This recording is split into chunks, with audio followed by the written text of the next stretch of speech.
Assalamu alaikum. Қалай халық өз құлы жұрт. Қырғызстандық мекендештерім, бардыңыздарды мол жерден көріп, мен дағын толқынданып тұрам. Бардыңыздар, біз қатар еле сіздер дағын Садыр Жапаровты қолдап келгендерсіздер. Мен дағы сіздер оқшаулы Садыр Жапаровты қолдап келем, 2012 жылдан бері қолдап келем. Садыр Жапаров бүгінгі күнде әрбір қырғыздың жүрегінен орын алды да. Әрбір қырғыздың жүрегінен орын алды.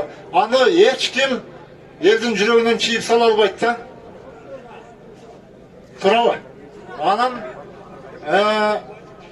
мамлекетибизде адилеттүүлүк орносун деп келе атабызда. Ошентип мен бул жерден бир нерсени айтып кетким келди.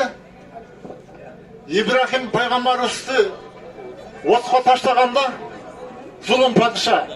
Ибрахим пайгамбарыбызды отко таштаганда кумушка оозуна суу алып жөнөдү от түгөсдөй. Жабирейил периште келип кумушкадан сурады да, кумушка сен кайда эмне кетип атасың дегенде, мен Ибрахимге суу алып кетип атам деп калды да. Ой, кумушка сенин алып барган сууңдан кайсы от өчөт эле дегенде, мен мага Алла канчалык мүмкүнчүлүк берсе, мен ошол мүмкүнчүлүктү пайдаланып атам, жана Алланын алдына барганда ошондой жооп берем деди да, мүмкүнчүлүгүмдү аскарып атам деди. Ошол сарындай мен дагы Садыр Жапаров бейгүнөө камакта жатканда өзүмө берилген мүмкүнчүлүктү пайдаланып атамын. Пайдаланып кетишим керек да. Анан бул жерден мен МВДнын башчысына, УКМКнын башчысына кайрылгым келди да. Чындык деп, чындыкты айтып чыккан патриот жигиттерибизге куугунтукту токтотуңуздар. Ал куугунтуктар тууралуу азыр эле бир нече мекенчил жигиттерибиз айтып кетти. Ошолордун катарында ал куугунтук мага да болуп келет да. Мен Садырды жүрөгүмөн өчүрө албайм. Мени эч ким токтото албайт. Алар мени эмне үчүн куугунтуктап жатат? Эмне үчүн куугунтуктап жатат? Мен Садыр Жапаровду мына бүгүнкү күнгө келгиле, элдер келгиле тынчтык митингине деп чакырып койгон үчүн мени 2 күндөн бери мурда күнү мен сурак берип чыккам, тергөөчүгө келип сурак берип чыккам. Сурак берип чыккандан кийин УКМК менен СНБ ачып алды.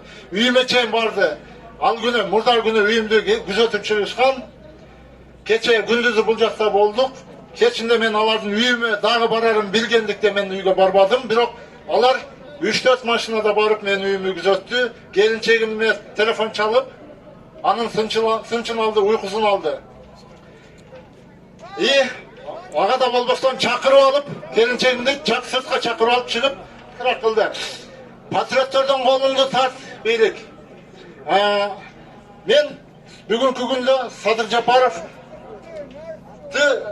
акталып чыгарышын президентибиз Сооронбай Шариповичтен талап кыламын.